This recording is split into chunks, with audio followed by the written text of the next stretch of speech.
ada kehidupan setelah kematian. Saya ulang, ada kehidupan setelah kematian. Nah, hanya Al-Quran dan hadis-hadis Rasulullah SAW yang memberikan pedoman komprehensif yang paling lengkap tentang bimbingan kehidupan dari dunia sampai alam kubur sampai akhirat. Jadi dari saat kita hidup dan kehidupan pasca kematian itu hanya ditemukan di Al-Quran. Detailnya di hadis. Kalau tidak percaya, silahkan Anda boleh mencari satu bacaan manapun, satu kitab manapun yang memberikan petunjuk beraktivitas lengkap dari bangun tidur sampai tidur lagi, dari persoalan dunia sampai ke alam kuburnya, sampai ke akhiratnya. Gak akan ditemukan. Karena itulah penting menghadirkan Al-Quran dalam bimbingan aktivitas hidup kita, supaya seluruh kebahagiaan dan kesuksesan yang kita dambakan itu hadir di semua tempat yang kita pijak. Sekarang kita ada di dunia, sifatnya. Tempatnya al-ard. Selesai dari sini, ya, ada batas nih, batasnya disebut dengan ajal namanya. Ini batas kehidupannya. Dalilnya Quran, surah ke-7 contohnya, ayat 34. Walikulli ummatin ajal. Fa'idha ja'a ajaluhum la yastakhiruna sa'atan wala yastaqdimun. Semua yang berkehidupan, pakai umat langsung, nggak satu dua orang. Semua yang berkehidupan di dunia itu punya batas waktu. Nggak ada yang abadi. Saya ulangi, tidak ada yang abadi. Semua punya batasnya dan akan meninggalkan tempat ini. Karena itulah setelah tiba batasnya, فَإِذَا جَاءَ أَجَلُهُمْ لَا يَسْتَأْخِرُونَ سَاعَةً وَلَا يَسْتَقْدِمُونَ. Tak bisa ditawar apakah diundur ataupun ingin dimajukan. Jadi percobaan bunuh diri pun, na'udzubillah min dzalik, jangan pernah dilakukan. Sebab sia-sia, kalau belum datang ajal nggak akan meninggal. Minum obat nyamuk sebaskom. Harap-harap pengen meninggal misalnya. Kalau belum tiba ajal nggak akan meninggal. Alih-alih demikian, lebih baik belajar mengentaskan persoalannya. Bukan meratapinya. Islam itu datang dengan bimbingan. Ketika ada masalah, ini jalannya. Ketika gelisah, ini solusinya. Orang yang tidak mendapati itu, gelisah jiwanya, maka dengan kegelisahan itu hampa. Yang hadir hanya kepedihan saja. Nah, saat ditinggalkan ini, bahkan lisan kita pun sudah mengatakan, telah meninggal dunia. Ya kan? Di lisan kita tuh, bahkan diumumkan kan? Baik, telah meninggal dunia. Nah, meninggal dunia ini, meninggalkan dunia kemana? Kemana kalau meninggal dunia itu? Dari mana antum tahu? Semua boleh berteori tentang dunia. Karena berbagi pengalaman. Orang yang hidup, supaya abadi idenya itu, dia menulis kan? Dia mengajarkan, tapi kan itu pengalamannya saja. Siapa yang pernah meninggalkan dunia, balik lagi ke dunia, sehingga bisa menulis kisah tentang perjalanan pasca dunia? Gak ada. Karena manusia terbatas di sini, yang bisa memberikan informasi yang paling valid itu yang pencipta segalanya. Karena itulah kalau ada keterangan di kitab manapun yang menerangkan detil kehidupan pasca dunia, itu menunjukkan bahwa kitab itu bukan karya manusia. Kitab itu pasti berisi informasi dari penciptanya. Ini yang menunjukkan kebenaran Al-Quran. Karena cuma di Quran ditemukan informasi itu. Setelah itu kemana? Bagaimana cara pulangnya? Dan kalau kita mau riset, semua yang meninggal itu persis seperti sama yang disampaikan Quran. Baik yang tenang husnul khatimah, ataupun yang gelisah yang su'ul khatimah, ciri-cirinya persis sama. Ya. Dan diterangkan detilnya setelah itu bagaimana. Nah, inilah yang kita terangkan untuk menunjukkan kebenaran apa yang disampaikan di alam Quran, dan sekaligus menetapkan kebenaran Islam sebagai agama. Ya, makanya sebagai muslim itu mesti belajar ini untuk menguatkan iman. Dan bisa menjelaskan kalau ada yang bertanya. Jelas ya? Ini gambarannya. Setelah di dunia kemana? Ke kubur ya. Baik, tahu dari mana kubur? Tadi lewat. Itu tadi saya sampaikan ke pendamping, saya lihat Masya Allah ya. Itu perbedaan taman tuh tipis sekali. Taman dunia dan taman kuburan.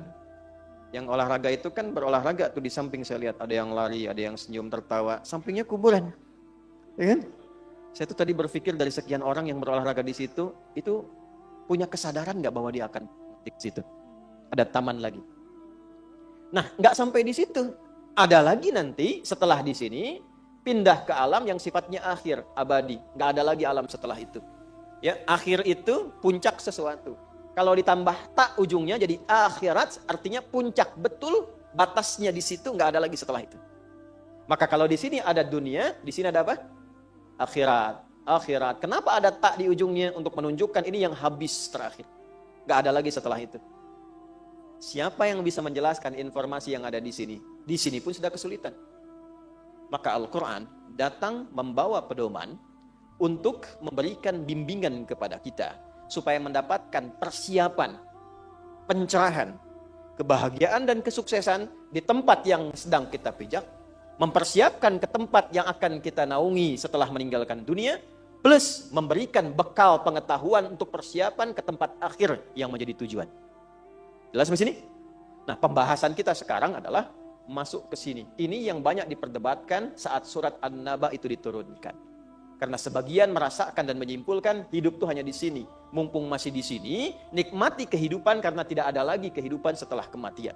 Maka Quran menjelaskan, datang dengan keterangan. Amma yatasa'adun anin naba'i azim alladhi hum fihi mukhtalifun. Kalla thumma kalla. Nah, sampai 5 ayat ini muncullah keterangan-keterangan yang terkait kehidupan pasca kematian. Itu yang coba kita akan bahas saat ini sehingga melengkapi poin nomor 1 dari intisari surah An-Naba dari 5 yang akan kita bahas bersama. Bismillahirrahmanirrahim. Kehidupan pasca wafat meninggalkan dunia. Alhamdulillah tadi sebelum berangkat saya menginap di dekat sini karena masih ada kegiatan sampai malam. Tadi sebelum berangkat saya sempat mengeluarkan ayat-ayat, sempat nulis saya dan alhamdulillah sudah saya bawa. Jadi kita bisa urai dengan sepenuhnya. Bismillahirrahmanirrahim. Kehidupan pasca kematian digambarkan di dalam Al-Quran dengan 2 kata. 1, ada yang disebut dengan kubur. Kata ini dan turunannya disebutkan 8 kali dalam Al-Quran. Ya, saya sudah tuliskan ini tadi sebelum berangkat, nanti kita bacakan. Kedua, ada yang disebut dengan barzakh.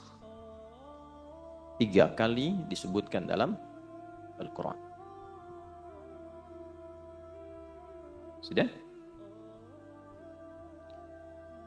Bila disebutkan dengan kubur, itu yang dimaksudkan adalah tempat atau alamnya. Jelas? Tempat atau alamnya. Bila disebutkan dengan barzakh, itu adalah pemisahnya dengan alam yang lain. Jadi kalau kita mendapati kata barzakh, maka yang dimaksud adalah dinding pemisahnya. Baik itu dengan dunia yang sebelumnya, ataupun dengan akhirat yang setelahnya. Pelan-pelan. Yuk, sekarang kita mulai dulu sebelum ke sana dengan Quran surah ketiga Ali Imran ayat 185. Kullu nafsin dha'iqatul maut. Setiap yang bernyawa itu pasti akan merasakan, mengalami kematian. Maut. Maut. Saya ingin tunjukkan betapa detailnya Quran memberikan informasi kepada kita. Setiap yang bernyawa, kullu nafsin. Nah, nafas ini sumber kehidupannya. Jadi ruh kalau sudah masuk ke dalam tubuh kita, itu namanya disebut dengan nafas. Ya. Dari mana taunya? Kita tempatkan dulu misalnya dengan ayat supaya jelas. 1 Quran surah ke-15 Al-Hijr ayat 28 sampai 29. Wa idh qala rabbuka lil malaikati inni khaliqum bashara min salsalim min hama'im masnun fa idza sawaituhu wa nafakhtu fihi min ruhi Jelas? Jadi saat dicipta itu terjadi proses fisikal dulu. Rinciannya di Al-Arba'in nanti, nomor hadis yang keempat. Ya, dari Abdullah bin Mas'ud, an Abi Abdurrahman Abdullah bin Mas'ud radhiyallahu taala anhu qala Rasulullah sallallahu alaihi wasallam wa huwa as-sadiqul masduq inna ahadakum yujma'u fi batni ummihi 40 yawman nutfah thumma yakunu mithla dhalika 'alaqa thumma yakunu mithla dhalika mudghah. Jadi proses pertama kurang lebih selama 4 bulan itu, ya 40 hari pertama penyatuan para spermatozoa dengan ovum berproses, 40 hari kedua berbentuk zigot, mulai menempel di dinding rahim berproses, 40 hari ketiga mudghah berbentuk daging keratan. Jadi 40 kali 3 120 hari, 4 bulan pertama itu proses fisikal. Setelah itu, ya, thumma yursalu ilaihil malak fayanfuhu fihi ruh. Ini dia tafsir dari sini. Baru ditiupkan roh. Jadi usia 4 bulan kandungan itu, seorang ibu yang sedang mengandung, pas usia 4 bulan itu rohnya sudah ditiupkan ke dalam janin yang dikandung. Nah, saat roh masuk ke dalam fisik itu berubah namanya menjadi nafas. Ya. Jadi kalau di ayat tadi, ya, fa idza sawaituhu ya, fa idza sawaituhu, ini sawwa. Bila sempurna fisiknya itu telah dicipta, usia 4 bulan maksudnya proses penciptaan itu berlangsung, maka wa nafakhtu fihi min ruhi, rohnya masuk. Dari mana taunya roh saat masuk ke dalam fisik itu menjadi nafas? Di Quran surah 91 Asy-Syams ayat 7 sampai 10. Quran surah 91 ayat 7 sampai 10. Wa nafsi wa ma sawwaha, jadi nafas. Dan ketika fisik sempurna itu tercipta dalam arti proses sampai 4 bulan itu, ya, maka dalam 4 bulan itu tercipta dari rangkaian proses tadi, sawwa, oleh Quran disebut sawwa, masuk rohnya, jadilah nafas disebutnya. Maka dari sini diserap ke dalam bahasa Indonesia menjadi nafas, bernafas. Kapan tanda kehidupan itu bisa didapati? Kalau kita bisa merasakan detak nafasnya. Jelas? Halo? Jelas? Baik. Kenapa namanya berubah? Roh dengan nafas itu. Sama-sama roh, tapi ketika masuk, kenapa disebut nafas? Karena nanti saat masuk dengan sebelum masuk, keadaannya berbeda. Saat masuk itu bersih. Belum ada amal, belum ada apa-apa. Saat sudah menyatu, bergerak dengan fisik, beraktivitas, di situ membentuk amal. Ya, sudah ada amalnya. Makanya saat masuk dengan pulang beda. Pulang kan belum, datang kan belum ada amal. Baru ditiupkan, baru masuk. Nah, setelah masuk kan terbimbing kita. Dilahirkan, beraktivitas, mata melihat, telinga mendengar, kaki melangkah. Apa yang dilihat? Itu kan amal. Kalau yang baik dituliskan pahala, yang salah jadi dosa kalau tidak ditobati. Makanya ketika nanti rohnya kembali, maka dia punya bekal dari sesuatu yang telah dikerjakan tadi. Ya, itulah sebabnya kenapa namanya berubah dari roh menjadi nafas, karena saat menjadi nafas, dia beraktivitas atau memulai misi hidupnya untuk mengumpulkan amal-amal sebelum dia pulang. Nah, saat pulang, saat dicabut, yang disebut nafasnya bukan rohnya. Kenapa? Karena saat masuk dengan keluar beda. Saat masuk belum ada amal, saat pulang dia pulang membawa amalan. Karena itulah saat disebutkan di Quran surah ketiga, ini agak berat, butuh fokus. Ayat 185, Allah berfirman, kullu nafsin dha'iqatul. Nah, kenapa bukan kullu rohin? Untuk memberikan kesan kepada kita bahwa yang dibawa saat pulang itu amalnya, bukan perangkatnya. Itu poinnya. Jadi pastikan saat pulang bawa amal yang benar. Makanya Nabi mendetilkan, orang ngantar ke alam kubur pun dengan jenazah itu kalau sudah masuk keranda ya. Kalau dia meninggal, itu mayit namanya. Sudah dibersihkan, disolatkan, masuk ke keranda, jenazah namanya diangkat. Nah, orang yang ngantar jenazah pun sampai ke alam kubur itu, apa yang dibawa oleh mayit itu saat masuk ke kubur, itu semua tinggal. Amalnya, yang lain pergi. Semua tinggal, apanya? Amalnya. Yang lain pergi. Coba yang antum kumpulkan tuh, harta benda. Mobil ikut gak? Gak. Pakaian ini, handphone ikut gak? Tidak. Ya. Suami meninggal, istri ikut. Tuh, udah jawab sendiri. Enggak. Istri meninggal, suami ikut. Tuh, makin kencang. Enggak. Kan? Baik, artinya apa? Yang mengantar saja pulang lagi. Yang ikut apanya? Nah, kalau sudah sadar amalnya yang ikut, maka siapkan amalnya supaya bisa ikut dengan baik. Karena itulah ketika disebutkan kata nafas, mengingatkan kepada kita, sebelum meninggal, udah punya amal belum? Coba kalau ditanya sekarang, udah punya amal belum? Sudah tahu belum? Masih nggak serius juga. Jelas ya? Ini gambaran pertamanya. Karena itulah dalam Islam diajarkan bagaimana beraktivitas di dunia yang melahirkan kenyamanan, saat bersamaan cari bekal supaya saat meninggalkan dunia nyaman juga. Baik, ini bagian pertama. Sebelum kita bicara tentang kubur, alamnya, tempatnya, barzakh, pemisahnya, sebelum sampai ke sini, bicara dulu persiapannya. Jelas? Baik. Tenang, pelan-pelan. Tenang. Baik kan? Pelan-pelan. Nafas akan kedatangan apa tadi? Kullu nafsin dha'iqatul maut. Kedatangan maut. Ini batasnya disebut ajal. Kalau sudah sampai di ajal ini, maut tiba. Siapa yang ditugaskan membawa maut? Quran lagi. Kita pakai Quran aja, nggak usah ngarang ya. Kan kita kembalikan ke Quran tadi.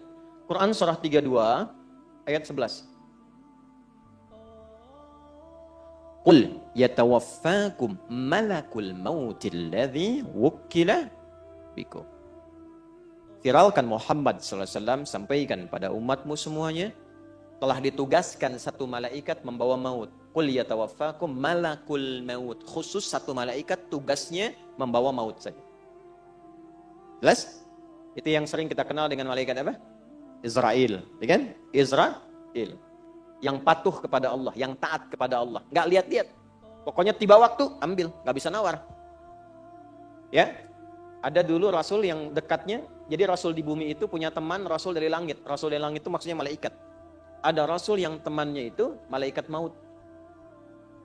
Contoh siapa? Nabi Musa alaihissalam. Nabi Daud alaihissalam. Itu sahabat dari malaikatnya, malaikat maut. Tapi apakah ketika tiba ajalnya diberikan diskon? Tidak. Tiba ajal selesai. Ya, tiba ajal selesai. Jadi kalau sudah tampak dan tiba ajalnya, maka tiba malakul maut, selesai urusannya. Tinggal pertanyaannya ketika tiba ini bakal cukup atau tidak. Jelas. Nah, sebelum sampai ke fase ini, ajal tiba, maut tiba, maka orang-orang yang masih mendapatkan nafas sebelum tibanya maut disebut mayyit namanya. Mayyitun, mayyit. Quran surah 39 ayat 30. Zumar. Innaka mayyitun wa innahum mayyitun. Muhammad sallallahu alaihi wasallam, engkau pasti akan wafat. Jadi seorang nabi pun wafat. Apalagi kita yang bukan nabi, wa innahum mayyitun.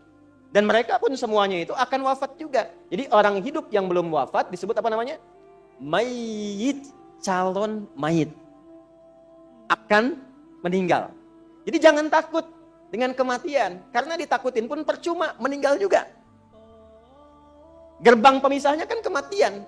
Ya, karena itu orang beriman gak takut meninggal. Yang takut meninggal itu cuma satu aja.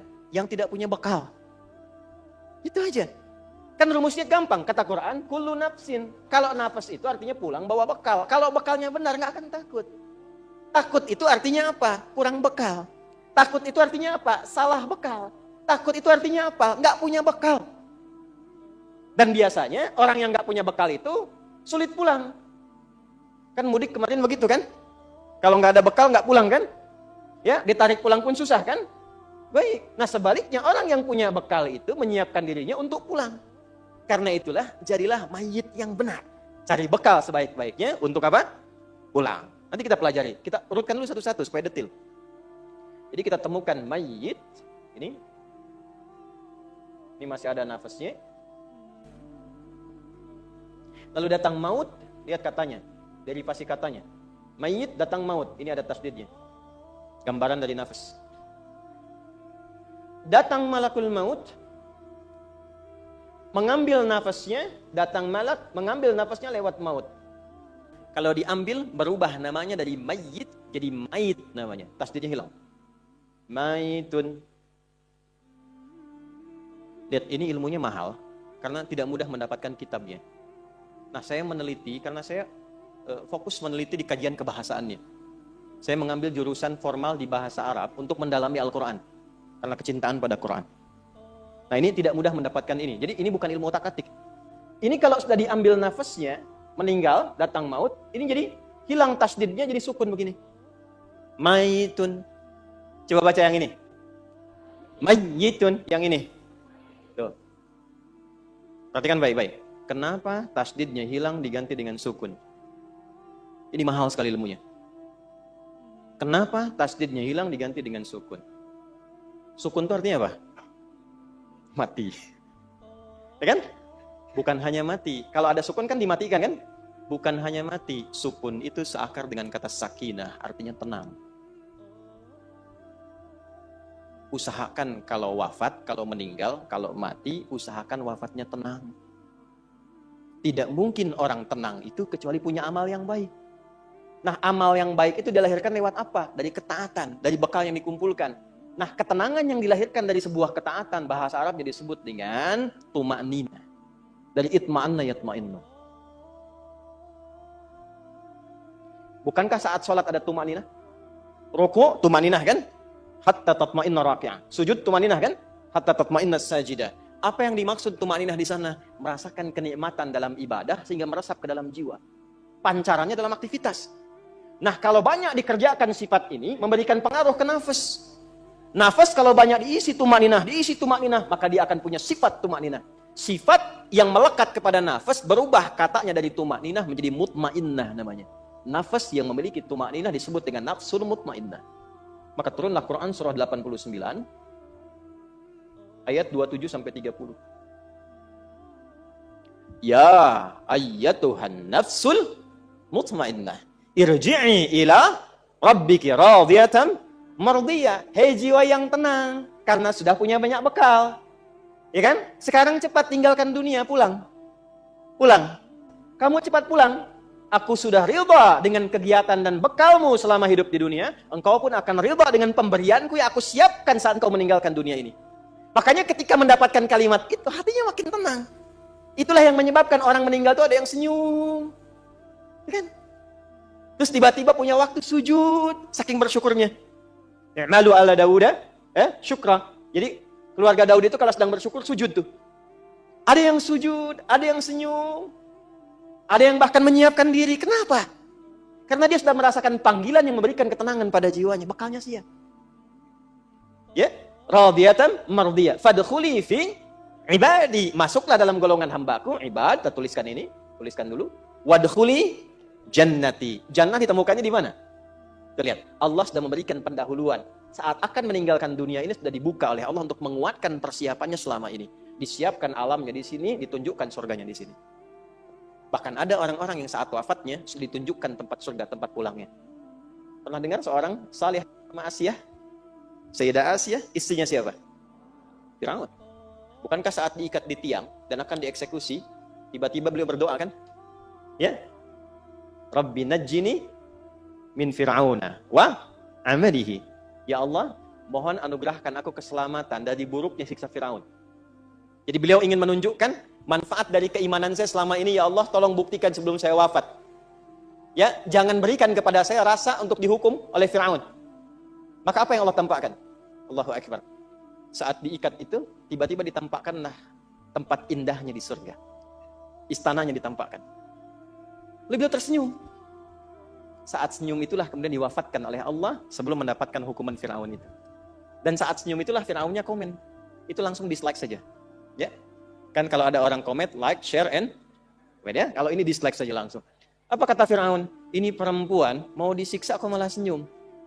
Karena ada yang tidak tampak dalam pandangan manusia sebelum seseorang kembali kepada Allah Subhanahu wa taala. Karena cukup bekalnya, tenang jiwanya, ditampakkan tempat pulangnya dan pulang dia dalam keadaan kesenangan yang sangat luar biasa. Nah ini sudah fitrah teman-teman. Sukun ini fitrah, kalau sudah mayit sukun. Cuman gak banyak orang sadar ketika melihat sukun. Saya melihat sampai orang Jepang pun bikin film animasi. Ya, itu yang Dragon Ball itu loh. Yang tulisan Susuke Watanabe tahun 96. Ya kan? Son Goku saat mengkame-kameha Piccolo kan? Ya kan? Tiba-tiba mati, atasnya ada bulatan kan? Anda bayangkan, orang-orang yang bikin tulisan, bikin cerpen, bikin komik macam-macam, itu sudah fitrah ini ada bulatan ini. Tapi orang beriman beda cara pandangnya. Saya nggak nonton, cuma saya senang baca. Jadi saya berpikir orang sadar dengan teorinya, tapi kita diberikan oleh Allah keimanan, seharusnya kita sadar dengan imannya. Sekarang kalau sudah paham ini secara teoritis, Kita bahas apa alamnya yang dimaksud di sini, apa persiapannya selama hidup menjadi mayit di sini, dan bagaimana kita menyusunnya. Itu yang coba kita uraikan dalam bagian kedua di materi kita. 1. Yang pertama kita mulai dari barzakh dulu yang paling sedikit. Kata barzakh, ba, ra, zai, kha. Barzakh. Kata barzakh, bila disebutkan dalam bahasa Arab, dia berarti pemisah dari dua tempat yang tak nampak secara kasat mata. Pemisah dari dua tempat yang tak nampak secara kasat mata. Perhatikan sini pelan-pelan. Ini ada dinding kan? Ya, di depan. Dinding ini kan memisahkan ruangan di sini dengan yang di belakang ya. Baik. Lihat lagi dindingnya, ada kaca di samping. Teman-teman lihat dari luar ke kanan. Ada dinding ya? Itu pemisah kan ya? Kelihatan nggak dindingnya? Nah, karena kelihatan, itu nggak bisa disebut barzakh. Jelas? Maka dalam bahasa Arab, itu disebut dengan satar kalau nampak remang-remang, hijab kalau nampak tertutup sama sekali. Jadi kalau nampak remang-remang, nutup tapi mesti kelihatan remang-remang. Nggak nyata kelihatannya. Itu disebut satar namanya. Satrun. Satara, yasturu, satran. Satara, yasturu atau satara, yastiru. Sudah? Satran. Pernah dengar sutrah? Sutrah ya? Kalau mau sholat ada sutrah kan? Nah, kenapa sutrah disusun tidak terlampau tinggi sehingga nampak keadaan keseluruhan bagiannya? Jelas? Yang penting ada pembatas yang ketahuan kalau orang mau lewat itu, ada orang sholat gak boleh dilewati.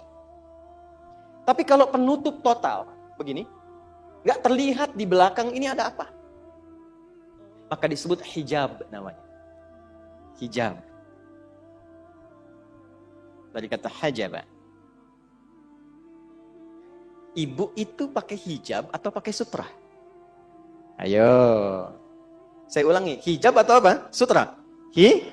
Kalau pakai hijab, maka pakailah penutup itu sehingga tidak tampak dari yang dihijabi itu. Jadi jangan sampai menggunakan penutup, tapi bagian dari tubuh itu masih tampak secara remang-remang. Itu bukan hijab namanya. Itulah kenapa disebut dengan hijab dan diberikan isyarat agak dilonggarkan itu yudnina min jalabibihinna. Direndahkan, dilonggarkan supaya dengan longgar dan rendah itu maksud rendah itu diturunkan bukan diangkat, ya. Supaya tertutup sempurna dan tidak tampak bagian dari tubuh sekalipun lekuk atau remangnya. Paham? Tapi di sini tidak disebut dengan sutra, tidak disebut dengan hijab. Sebab hijab kalau dibuka terlihat. Tamam?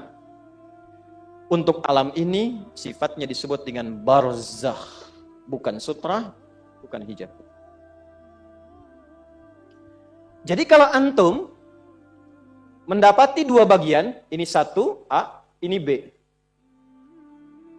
Paham? Ini ada pembatas yang tidak menyatukan ini. Nggak bisa ketemu nih. Di sini nggak bisa ke sini, nggak bisa ketemu, ini nggak bisa ketemu.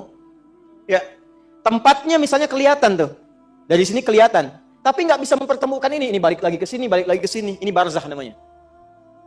Kalau di lautan yang luas, yang besar, pernah melihat misalnya di YouTube, ya, atau National Geographic, ada tiba-tiba ikan, terus balik lagi, ikan, balik lagi. Ketika diteliti ternyata itu pertemuan dua arus di situ, ya. Kemudian tiba-tiba ada pembatas di antara dua itu sehingga ikannya nggak sampai ke tempat lain. Begitu nyampe ke sini, balik lagi. Nyampe ke sini, balik lagi. Dan dahsyatnya karakteristik ikan di wilayah ini tidak sama dengan ikan di wilayah sini. Dan itu kalau dicari di kitab manapun, keterangan itu ditemukan di kitab suci hanya dalam Al-Quran. Surah ke-55 ayat 19 sampai ayat 20. Ya. Marajal bahraini yaltaqiyan bainahuma barzakhul la yabghiyan. Allah pisahkan dua arus air dalam lautan itu. Ya, marajal bahraini yaltaqiyan, yang keduanya itu ya nggak bisa menyatu, ketemu di satu titik tapi nggak bisa nyatu. Kenapa nggak bisa bersatu? Bainahuma barzakhul la yabghiyan, karena keduanya ada dinding pembatas yang tak nampak secara kasat mata. Jadi nggak kelihatan dindingnya, pemisahnya nggak kelihatan. Tapi alamnya ada. Ya, pemisahnya nggak kelihatan, alamnya ada. Tempatnya kelihatan, tapi alamnya nggak kelihatan, pemisahnya ada. Sehingga ikan itu kelihatan oleh kita nih. Ini arus ini, arus ini. Coba balik aja, balik. Dindingnya kelihatan. Yang paling dahsyat ada lagi yang airnya yang satu itu ya asin, yang satu itu Allah. Dan itu ada di Quran juga. Surah 25 ya Al-Furqan ayat 53. Hadza 'azbun furatun, kemudian Wabilhun ujaj. Satu lagi asin. Yang ini tawar segar, yang ini apa? Asin. Itu di Quran surah ke-25 Al-Furqan ayat 53. Pelan-pelan. Pelan-pelan. Balik lagi. Nah, yang ingin saya katakan adalah kalau disebutkan barzah, jadi ada dinding pemisah yang tak nampak pemisahnya ini. Cuman kalau dilihat tempatnya, ada tempatnya. Ada tempatnya. Cuman keadaan di tempat itu kita nggak tahu apa. Karena ada pemisahnya. Nggak bisa merasakan yang ada di dalam. Kecuali kalau sudah sampai ke tempat itu. Ketika disebutkan barzah dalam Quran, ini ingin memberikan penekanan pada batas kehidupan yang terpisahkan. Dan kita nggak akan pernah kalau sudah ke situ balik lagi karena ada pemisahnya. Intinya apa? Kalau sudah masuk ke alam ini, kenapa disebut dengan barzah? Anda tidak akan pernah punya peluang untuk kembali lagi. Diam di sini, kelihatan oleh orang yang masih hidup, ditanam di dalamnya, di alamnya, di tempatnya, tapi Anda sendiri dan kita yang hidup tidak akan pernah bisa saling melihat apa yang dirasakan. Dan kalau sudah masuk, nggak akan bisa balik lagi. Karena ada dinding yang membatasi. Jelas? Oke, saya simpulkan dengan cepat. Kenapa disebutkan dengan barzah? Untuk memberikan kesan bahwa kalau sudah masuk ke alam itu, jangan harap Anda untuk bisa kembali ke alam dunia karena ada dinding kuat yang membatasi sekalipun tak nampak dalam pandangan orang yang masih hidup. Paham? Maka turunlah Quran surah ke-23 Al-Mu'minun. Baca ayat 99 sampai 100. Khususnya di ayat ke-100-nya. Ayat 100-nya di ujung ayatnya. Wa min waraihim barzakhun ila yaumi yub'atsun. Ada? Baik, saya percepat saja. Dan ketika datang kematian itu, lalu orang-orang yang tidak yakin dengan kematian itu, kehidupan setelah kematian, karena dia banyak menikmati dunia, tidak siap-siap dengan bekal akhirat, tidak siap-siap dengan bekal ke alam kuburnya, tahu meninggal tapi nggak menyiapkan bekal untuk meninggalnya, maka dia kaget pada saat dia meninggal itu dan dia berkata, qala rabbirji'un. Ya Allah, pengen balik lagi. Pengen balik lagi. Bahkan nanti di surah Al-Munafiqun itu jelas dikatakan, ya, fa as-saddaqa wa aqum minas salihin. Di sini juga nanti ayat 100-nya begitu, amalas salihah. Ya Allah, berikan saya kesempatan, saya pengen mengganti semua kegiatan saya selama hidup sebelum meninggal, berikan kesempatan sekejap saja, saya ganti semua dengan yang saleh, yang kau ridai. Jadi Allah ingin menekankan bahwa jangan sampai ada penyesalan setelah masuk ke alam kubur ini, karena ada dinding pemisah yang tidak bisa membuat Anda itu kembali lagi ke dunia. Jadi mumpung belum masuk, siap-siap. Karena kalau sudah masuk ada pemisah yang kuat yang nggak bisa mengembalikan lagi kita ke dunia. Jelas sampai sini? Kalau mendengar kata barzah, ini akan dimaksudkan. Kalau mendengar kata barzah, maka ingat-ingatlah bekal apa yang sudah kita kumpulkan agar tidak menyesal setelah masuk ke alam kuburnya. Itu maksudnya. Saya ulang, kalau mendengar kata barzah, maka segera tancapkan ke dalam jiwa untuk mengingat bekal yang telah kita kumpulkan. Karena kalau sudah masuk ke alamnya, yang disebut dengan kubur, ada dinding pembatas yang akan menghalangi kita untuk kembali lagi ke tempat yang pernah kita beraktivitas. Tak akan mungkin bisa kembali. Apalagi kalau Anda menyelam ke lautan. Atau misalnya melihat tayangan, tiba kemudian disebutkan di channel pengetahuan, ini ada dinding pemisah, ikan-ikan gak bisa masuk ke situ, dia balik lagi. Maka segeralah berpikir, itulah yang ditampakkan oleh Allah setelah kita wafat, ada dinding pemisah yang tidak akan pernah menjadikan kita kembali ke tempat asal. Paham? Yuk kita simpulkan. 1. Kesimpulan pertama, Allah menekankan dengan kata barzakh kepada setiap insan beriman. Kalimatnya insan beriman ya, kalau nggak beriman itu pilihan. Allah menekankan dengan kata barzakh pada setiap insan beriman agar berbekal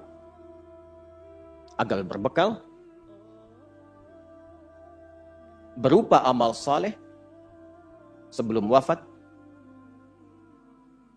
sehingga tidak menyesal saat di alam kubur dan meminta kembali ke dunia. Tenang, masih dunia Bu, bisa diperbaiki. Alam kubur nggak bisa kembali. Sudah? Agar tidak menyesal saat di alam kubur dan minta kembali ke dunia. Satu. Sudah? Baik. Nah, sekarang alamnya tadi disebut apa? Tempatnya. Kalau barzakh tadi kan pemisahnya. Ingat, ya. Nah, alamnya apa? Kubur. Tempatnya apa? Kubur. Oh, karena belum masuk kita ya. Barzakh itu pemisahnya. Saleh, salihah, ya. Barzakh itu apa? Pemisahnya. Kalau alamnya apa? Tempatnya apa? Nah, alam itu tempat. Alam itu tempat. Kenapa tempat disebut alam? Dari kata alima, kata alamat, penunjuk. Karena di tempat itu Allah menunjukkan tanda kebesarannya. Jadi setiap kita masuk ke tempat tertentu, mesti kenal. Di mana setiap tempat yang bisa mendekatkan diri kita kepada Allah. Makanya kalau jalan-jalan, cari tempat yang bisa mendekatkan diri kepada Allah. Kalau belajar di tempat yang bisa mendekatkan diri kepada Allah. Karena itulah tempatnya disebut dengan alam. Ya, alam dunia, alam akhirat, alam hewan, alam tumbuhan. Dijamakkan jadi alamin. Siapa yang punya alamin?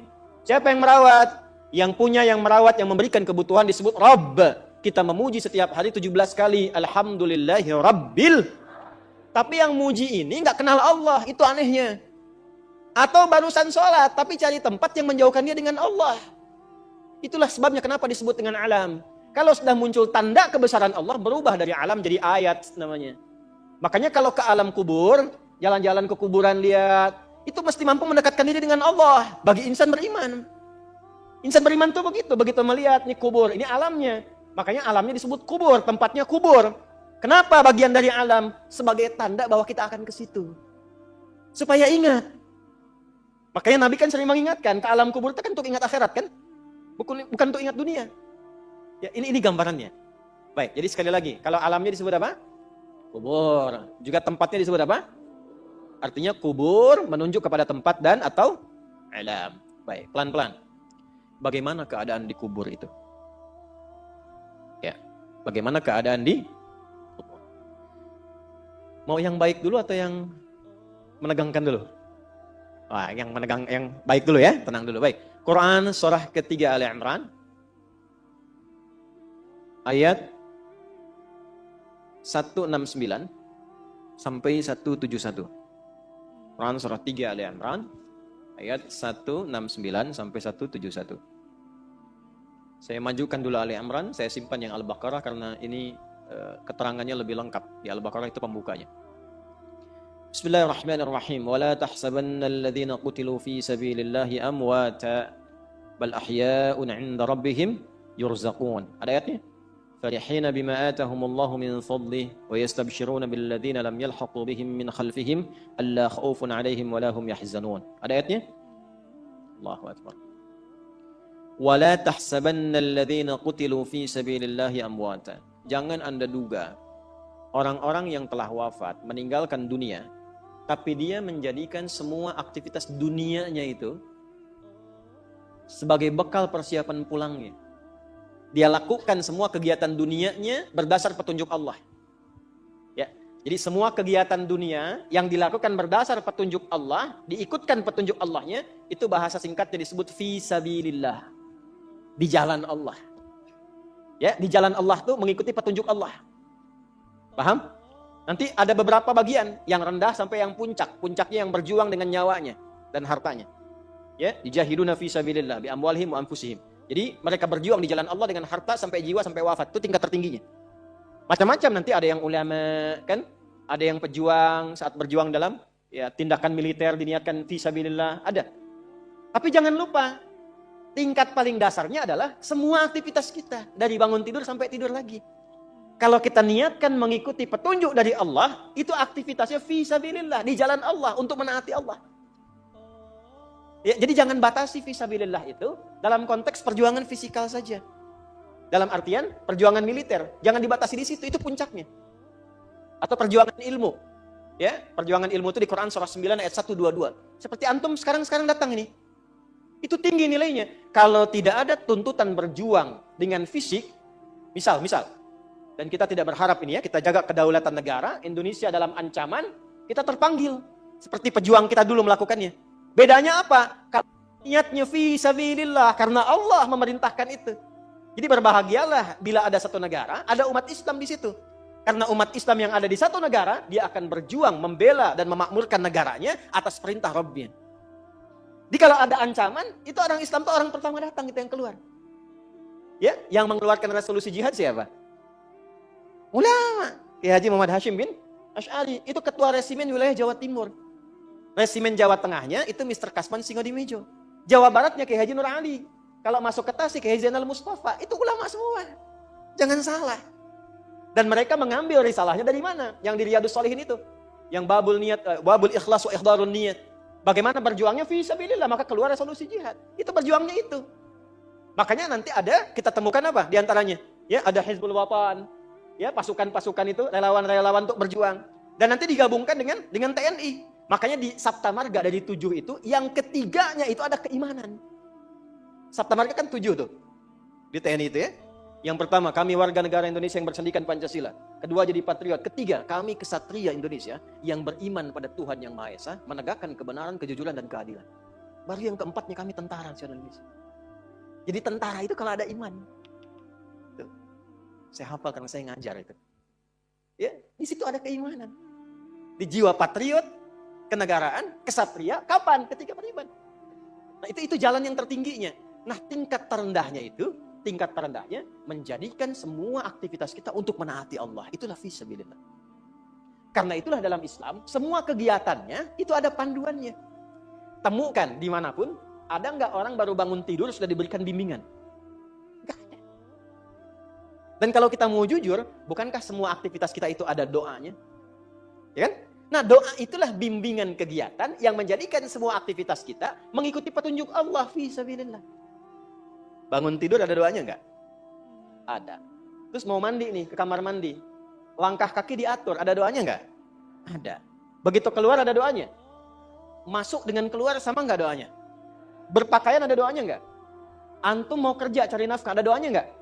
Dibaca enggak? Tuh. Katanya pengen berkah, pengen dilindungi Allah, tapi enggak dibaca. Aneh manusia zaman sekarang nih. Nah, doa itu bukan sekedar kalimat formal yang menjadikan kegiatan aktivitas jadi ibadah, bukan. Tapi isinya ini panduan hidup. Jadi kalau kita keluarkan, kita pahami, kita dalami, terus diamalkan, itu panduan. Contoh, yuk kita cek satu aja. Bangun tidur baca apa tadi? Alhamdulillahilladzi ahyana ba'dama amatana wa ilaihin. Tahu dari mana? Ya. Saya tunjukkan pada Anda, bahkan dari mulai bangun itu sudah diajari cara bangunnya. Yang kalau dilakukan dapat pahala. Sunnah itu jangan dilihat aktivitasnya saja. Ikut Nabi, dapat pahala. Baca doa, dapat pahala. Tapi kalau kita niatkan doa itu untuk menaati Allah dan Rasulnya, itu saat pulang, surganya sesurga dengan Nabi. Tidak cukup dengan amin. Tahu dulu. Dan dengan semua Nabi. Itu ada di An-Nisa, Quran surah 4 ayat 69. Wa may yuti'illaha war rasul fa ulaika ma'al ladzina an'ama Allahu 'alaihim minan nabiyyina was-siddiqina wasyuhada'i was-salihin. Wa hasuna ulaika rafiqa. Dzalikal fadlu minallahi wa kafa billahi. Allahu akbar. Makanya tiap hari kita minta 17 kali, teman-teman. Ihdinas siratal mustaqim, siratal ladzina an'amta 'alaihim ghairil maghdubi 'alaihim. Nah, siratal ladzina an'amta 'alaihim itu siapa? Tafsirnya di An-Nisa ayat 69. Wa may yuti'illaha war rasula fa ulaika ma'al ladzina an'ama Allahu 'alaihim. Kita minta, ya Allah, siratal ladzina an'amta 'alaihim, kata Allah, ma'al ladzina an'ama Allahu 'alaihim. Siapa mereka? Minan nabiyyina was-siddiqina wasyuhada'i was-salihin. Ada orang yang di surga ditempatkan oleh Allah sesurga dengan semua nabi yang pernah bertugas di bumi. Masya Allah, ketemu lagi di surga. Antum di mana? Oh, depan saya Kiai Fulan, belakang saya Ustadz Fulan. Kalau antum di mana? Saya biasa aja. Masya Allah. Ya, depan saya Nabi Ibrahim, belakang saya Nabi Musa, samping kiri saya Masya Allah, Nabi yang katanya paling ganteng semoga bumi, Nabi Yusuf. Samping kanan saya Masya Allah, Nabi Muhammad SAW. Dengan semua nabi. Siapa mereka ini? Mereka yang mendedikasikan semua hidupnya untuk menaati Allah dan Rasulnya. Dari bangun tidur terus dari keluar itu. Ya, contoh tadi saya janjikan, Abu Daud misalnya, nomor hadis 1367. Ya.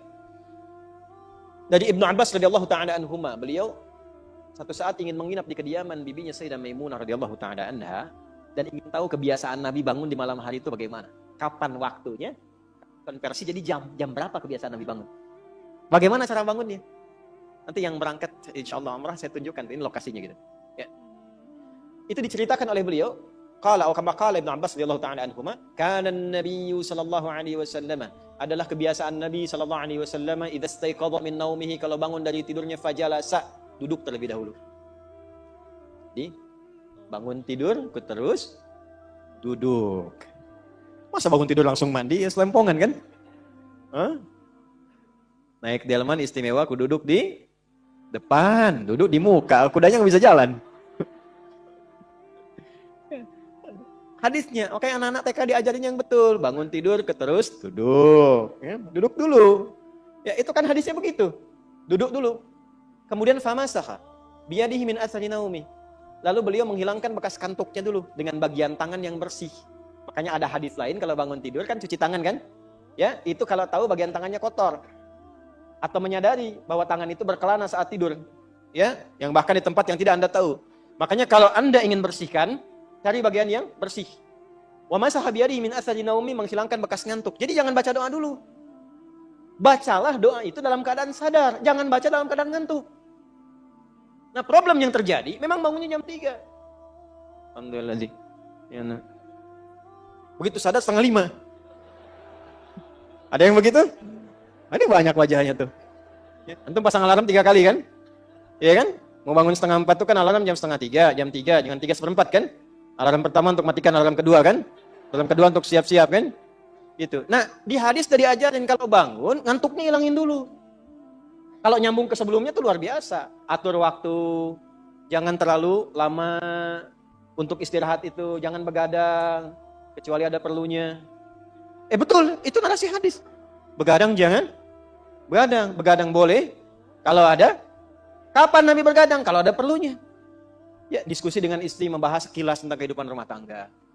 Ada sahabat minta fatwa, Nabi balas. Setelah itu kalau nggak ada masalah, sudah Nabi selesai istirahat. Ba'da isya, sebentar, istirahat. Jadi teratur waktunya. Sehingga potensi ngantuknya bisa ditekan. Nah kalau bangun kemudian hilangkan bekas ngantuk, duduk sudah hilangkan bekas ngantuk, baru kemudian membaca. Apa yang dibaca? Ada ayatnya, ada hadisnya. Jadi bangun tidur itu sudah ada ayat. 11 ayat penutup surah Ali Imran. Dari surah ketiga ayat 190 sampai ayat 200. Inna fi khalqis samawati wal ardi wa ikhtilafil laili wan nahari la ayatin liulil alladzina yadhkuruna Allaha qiyaman wa qu'udan wa 'ala wa yatafakkaruna fi khalqis samawati wal ardi rabbana ma khalaqta hadza batila subhanaka faqina. Catat ini ya. Saya sampaikan ini langsung kalau teman-teman ngaji tafsir dengan hadis dapat ini. Kalau antum biasakan baca ini penutup Ali Imran ayat 190 sampai dengan 200 dan dipahami isinya, Allah akan jaga antum dari perbuatan maksiat selama hari itu. Satu. Yang kedua, membimbing antum untuk meningkatkan pengetahuan selama beraktivitas. Yang ketiga, dibimbing oleh Allah mengerjakan segala aktivitas yang mengantarkan pada ridha dan surganya. Itu makna yang Ali Imran di penutupnya itu. Makanya kalau benar paham ayat ini, nggak ada pelajar yang bangun kecuali pintar di hari itu. Karena di situ ada ayat-ayat untuk riset, untuk merenung, untuk berpikir. Nggak ada orang berbuat maksiat di hari itu. Karena ada ayat taubat di ayat itu. Mudah-mudahan nggak wafat dalam keadaan sedang maksiat. Sehingga terancam neraka. Dan minta ya Allah wafatkan kami seperti orang baik yang wafat sebelumnya. Sehingga terjaga hari itu. Dan terjamin ketika beraktivitas keadaannya baik. Karena dia senang dengan membangun silaturahim, membangun kesabaran. Wassabiru warabitu wattaqullaha la'annakum tuflihun, dan cenderung bahagia.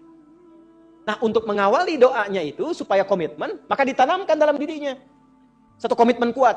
Maka disampaikanlah oleh sahabat Jundub bin Junadah dan Mu'adz bin Jabal radhiyallahu ta'ala anhuma dalam Al-Bukhari nomor hadis 181.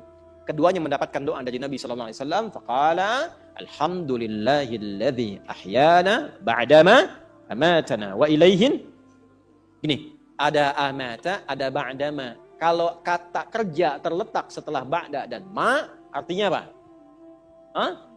Artinya pekerjaan itu tidak terjadi. Jelas? Tapi yang terjadi adalah inspirasi dari aktivitas itu untuk aktivitas yang lain. Perhatikan. Alhamdulillahilladzi ahyana ba'dama amatana. Setelah ada kata ba'dama, ada amatana. Ya Allah, terima kasih. Engkau memberikan kesempatan kepada hidup di hari ini. Walaupun mungkin bila datang ajal itu engkau bisa wafatkan aku dalam tidur tadi. Cuma wafatnya nggak terjadi karena belum tiba ajal. Wa ilaihin nusyur, nasyara itu artinya berpencar untuk kembali mencari bekal. Jadi kalau Anda, saya, kita dari kampung datang ke kota nyari bekal buat pulang, itu penyebarannya disebut nasyara. Pulangnya disebut ada. Sifatnya id, waktunya mi'ad, tempatnya ma'ad. Tempat kita pulang disebut ma'ad. Innalladzi farada 'alaikal Qur'ana laradduka ila ma'ad. Waktu pulangnya mi'ad. Innallaha la yukhliful mi'ad. Baik. Nah, kita bangun tidur berjanji sama Allah. Sifatnya nusyur. Wa ilaihin. Ya Allah, terima kasih. Engkau berikan kesempatan aku di hari ini menjalani kehidupan. Walaupun mungkin dalam tidur tadi, engkau bisa wafatkan kalau tiba ajalku. Tapi aku diberi kesempatan hidup saat ini sampai dengan ajalku. Maka aku berjanji, ya Allah, sekarang aku akan mencari bekal supaya persiapan untuk pulang menghadapmu. Itulah wa ilaihin nusyur maknanya. Makanya sebelum tidur, sunnahnya istighfar. Untuk mengevaluasi kegiatan sebelumnya yang salah. Setelah itu merencanakan. Kalau hari ini tadi nggak jamaah, besok saya ingin jamaah. Kalau hari ini saya belum infak, besok ingin infak. Direncanakan malamnya. Fa'idha faraghta wa ila rabbika. Tapi nggak tahu besok hidup atau enggak. Kita tawakal sama Allah. Yang penting sudah istighfar, sudah punya rencana. Istighfar yang dilakukan sebelum tidur membuat kita nikmat. Dan tawakal pada Allah sekalipun wafat. Ternyata Allah bangunkan lagi, kita katakan alhamdulillahilladzi ahyana ba'dama amatana. Terima kasih ya Allah yang telah menahan rohku saat tidur tadi, tidak mewafatkanku sebelum datang ajalku. Aku berjanji hari ini aku akan menyempurnakan amalku demi mencari bekal pulang. Pertanyaannya betul dicari nggak? Kok bisa ada orang baca doa bangun tidur tapi aktivitas di hari itu bermaksiat? Katanya cari bekal, tapi bangun tidur sudah gibahin orang. Udah bikin status yang bermasalah. Jelas sampai sini? Nah, itu yang dimaksud apa? Fi sabilillah. Menjadikan semua kegiatan itu dilakukan untuk menaati Allah. Ibu merawat anak karena Allah atau karena sayang anak? Mulai bingung jawabnya. Allah. Kalau ibu merawat anak karena Allah, pasti ibu akan memberikan pendamping pendidikan pada anak yang mendekatkan anak kepada Allah. Sekarang lihat buktinya sampai anak itu tumbuh. Kenal Allah. Gimana sholatnya? Gimana hubungannya dengan Quran? Kenal dia dengan nabinya? Kenal tidak dengan sahabat Rasulullah SAW? Antum nih anak-anak muda yang masih belajar. Antum belajar itu karena Allah, karena ijazah. Allah. Gimana masuk kampus antum tuh? Kalau benar karena Allah, maka sifat-sifat yang Allah sampaikan lewat Nabi pasti diikuti. Belajar yang serius, harus sampai paham. Nggak ada masuk kelas, keluar nggak paham. Umat Islam nggak begitu. Nabi kan ajarkan masuk kelas, duduk paling depan. Nggak paham, tanya. Baru keluar setelah paham. Dapat paham itu, amalkan ilmunya di tempat ia tinggal. Nyambung semua. Ini duduk paling belakang. Nggak pernah nanya. Ujian pinjam catatan teman. Terus karena Allah, fisabilillah. Ya kan? Walaupun memang orang Indonesia itu anugerahnya luar biasa. Saya sering sampaikan untuk motif. Bersyukurnya kita jadi orang Indonesia, Allah tanamkan banyak sekali kelebihan-kelebihan. Kita beragam, sehingga pengalaman keberagaman ini dibawa kemanapun bisa menyusul. Lalu lidahnya ringan, karena di kita ini sukunya banyak, pulau banyak kan? Pulau 13.667 pulau kan? Itu belum termasuk Pulau Gebang, Pulau Gadung, ya kan? Pulau Kapuk dan sebagainya. Nah karena banyak ragamnya, lidahnya terlatih komunikasi. Jawa ketemu Sumatera, lidahnya dilatih. Sumatera ketemu Kalimantan, kita tahu ini dialeknya, tapi lidah kita tanpa terasa dilatih. Akhirnya apa? Belajar bahasa apapun mudah. Saya perhatikan nampaknya di dunia ini, di antaranya saya baru temukan orang Indonesia yang cepat belajar bahasa apapun seperti penuturnya. Kalau dia bicara nggak kelihatan orangnya, bicara bahasa Inggris misalnya, "Hey John, where have you been?" Itu nggak tahu kalau orang Cipanas. Betul. Dia ngobrol bahasa Arab, kayak halak ya Muhammad. Dia nggak tahu kalau itu orang Cimahi misalnya. Ya itu saking mudahnya. Silahkan lihat orang India bicara bahasa Inggris. Ketahuan Indianya. Take the money gitu. Orang Cina bahasa Arab ketahuan Cinanya. Tapi akan lebih mantap lagi kalau sunnahnya kita ikuti. Begitu diikuti tuntunannya fisabilillah. Yang ingin saya katakan, orang-orang yang menjadikan kegiatannya karena Allah, kerja karena Allah, menjabat karena Allah, punya harta karena Allah, Maka saat wafat dan masuk ke kubur ini, tadi Quran surah ketiga ayat 169 sampai dengan 171. Jangan dikira orang-orang yang wafat, yang kegiatannya sebelum wafat dijadikan karena Allah wafat begitu saja. Ayat ini turun untuk merespon dugaan orang yang meninggal waktu berjihad dengan Nabi, lalu wafat dalam perjuangan fi sabilillah, yang berjuang, berperang. Ini ayat tentang perang Uhud. Meninggal, mereka mengatakan tuh kan, dengan Muhammad sia-sia tuh, meninggal aja udah, mati aja. Ngapain ikut-ikut Muhammad SAW? Kalah juga kan, mati juga kan? Maka turunlah ayat-ayat ini untuk memberikan penguatan kepada umat Islam. Kalian yang nggak ikut berperang pun meninggal juga kok. Ya kan? Kalian yang duduk ngopi pun meninggal juga kok. Karena di antara mereka ada yang mengatakan lebih baik duduk-duduk, ngopi-ngopi, teh-teh aja katanya. Daripada ikutan begitu. Kalian meninggal juga. Mau sembunyi di tempat yang dilapis baja pun meninggal juga. Kalau sudah tiba ajal, wafat. Tapi bagaimana meninggal yang berkualitas? Maka turunlah ayat ini memberikan penjelasan. Mau yang ikut di militer, yang belajar, yang merawat di rumah tangga, yang bekerja, meninggallah dalam keadaan berkualitas. Sehingga dimuliakan di alam kuburnya. Jangan kira orang yang wafat, yang menjadikan hidupnya fi sabilillah wafat begitu saja. Bal ahya'un 'inda rabbihim yurzaqun. Mereka diberikan kenikmatan berlimpah di alam kuburnya. Jadi ada kehidupan setelah kematian. Yang dimaksud mati, wafat, maut, meninggal itu adalah meninggalkan dunia. Jadi berpisah kehidupan kita di dunia, memasuki kehidupan baru di alam kubur. Jadi di alam kubur itu bukan diam begitu saja, ada hidup lagi. Ya. Wafat itu maksudnya meninggalkan dunia. Nah, kematian itu gerbang pemisah dunia. Rohnya tercabut, selesai, dunianya selesai. Jadi yang dimaksud meninggal itu meninggalkan dunia, membebaskan kita dari kehidupan dunia, selesai dunianya. Seperti di dunia ada kehidupan kan alam dunia, kubur pun disebut alam, ada kehidupan di dalamnya. Cuma hidupnya bagaimana?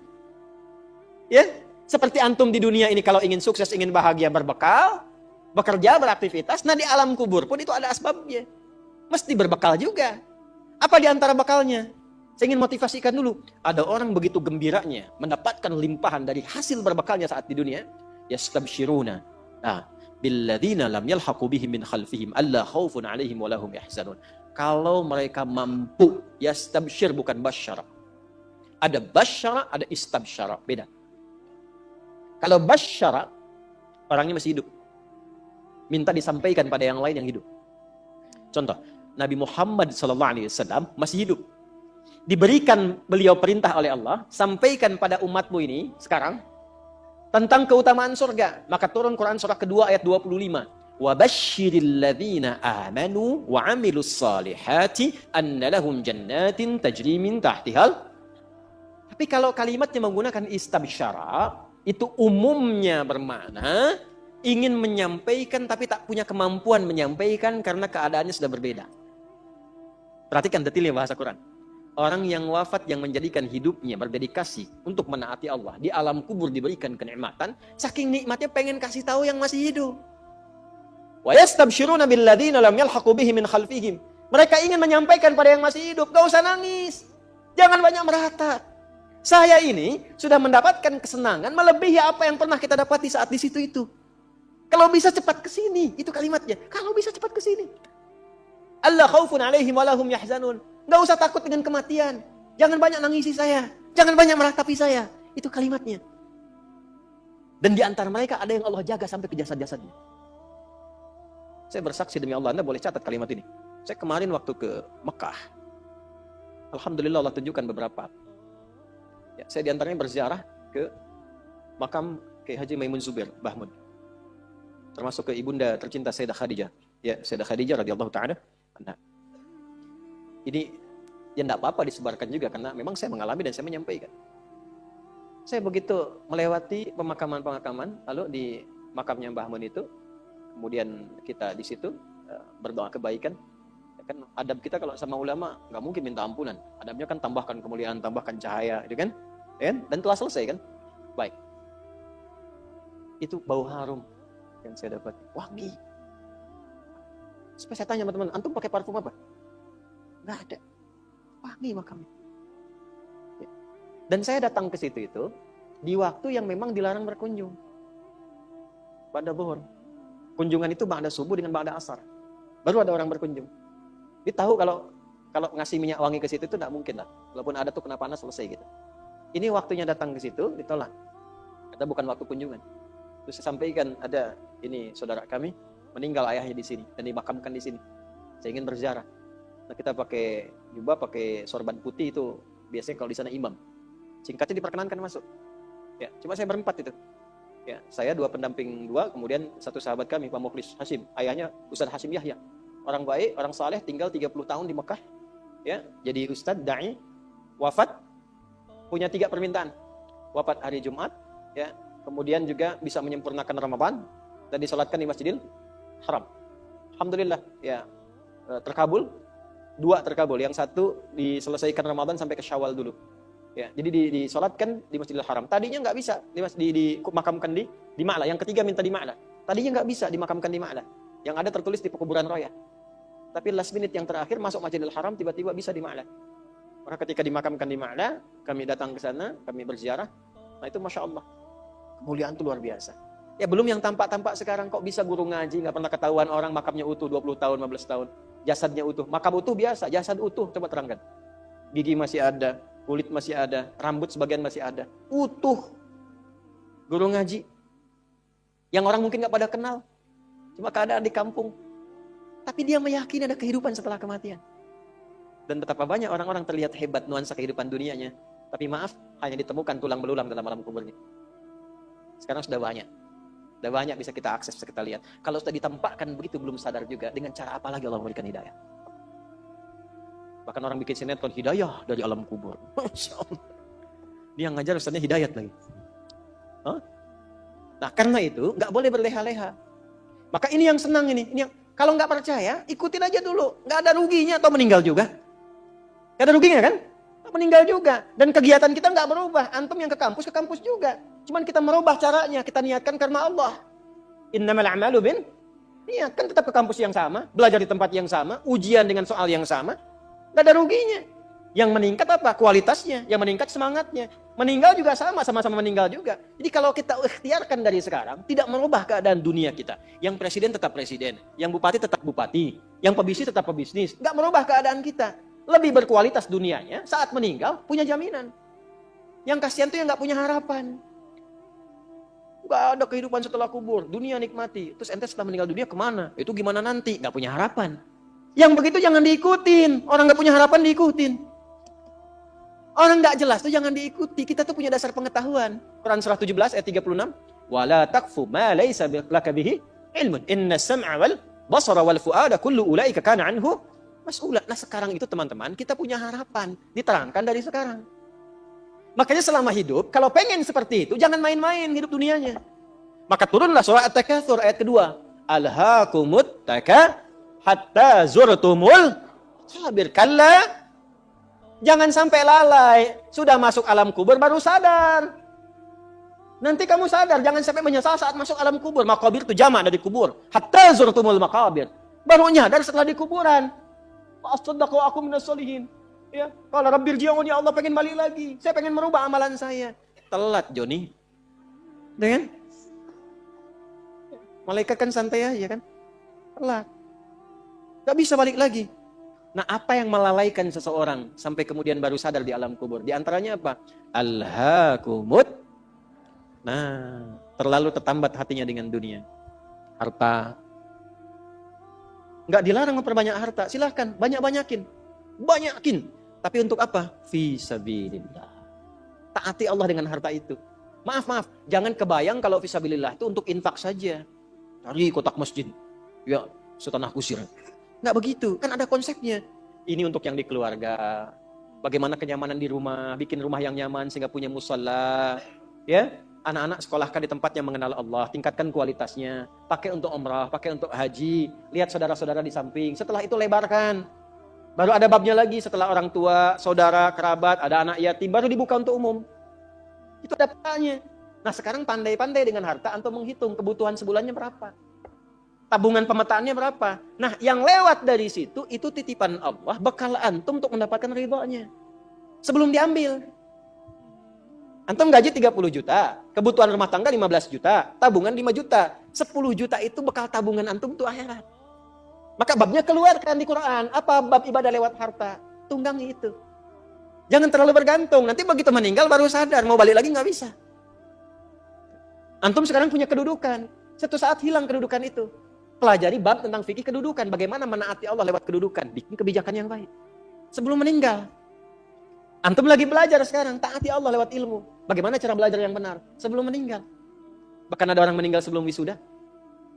Saya punya adik murid, ngaji juga dengan kami itu. Saat di Libya, di Tripoli. Itu saat masuk belum hafal Quran. Harapannya pengen hafal Quran. Minimal 2 tahun saat di sana. Saya masih ingat orangnya tuh Masya Allah. Baik, banyak senyum.